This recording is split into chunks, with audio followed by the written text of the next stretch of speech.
Hello বন্ধুরা, কেমন আছো তোমরা সবাই? তো লাস্ট ব্লগে আমি তোমাদেরকে বলেছিলাম যে আমরা পাহাড়ে বেড়াতে যাচ্ছি, কিন্তু কোথায় যাচ্ছি সেটা তো বলিনি। তো দেখো, আমরা প্রায় 3টের দিক করে বেরিয়ে গিয়েছিলাম বাড়ি থেকে। এখন এসে গিয়েছিলাম শিয়ালদা স্টেশনে। আমি আর আমার হাজব্যান্ড ছিলাম, আর বাকি আমাদের সাথে যারা ছিল তারাও সবাই হাওড়া থেকে উঠবে। তো আমরা ধরবো আজকের কামরূপ এক্সপ্রেস। যাই হোক, গুলিয়ে যাচ্ছে। তো টাইমটা ছিল, হ্যাঁ, 6:30টায় ছিল ট্রেনের টাইম।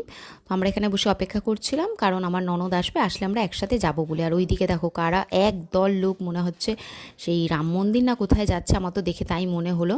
ওখানে পতাকা নিয়ে জোরে জোরে জয়রাম জয়রাম করে যাচ্ছিল। তো যাই হোক, আমরাই বেরিয়ে পড়েছি। আর আমাদের প্রচণ্ড লেট হয়ে গিয়েছিল, তার ওপর ছিল জ্যাম। তো আমি তো ভাবছিলাম যে না, ট্রেনটা না মিসটা না হয়ে যায়। তো যাই হোক, আমাদের ট্রেন মিস হয়নি, মানে একদম টাইমে গিয়ে আমরা পৌঁছেছিলাম। আচ্ছা, যাওয়ার পর দেখছি যে ট্রেন লেট, মানে এত ছুটোছুটি করে গিয়ে তারপর দেখছি যে আমরা তো চলে গেছি, ট্রেন বাবাজি লেট। তো যাই হোক, এখানে দেখো ছুটোছুটি আমরা যাচ্ছি ওই শেষ মাথায়। আর তারপর আমাদের সাথে কি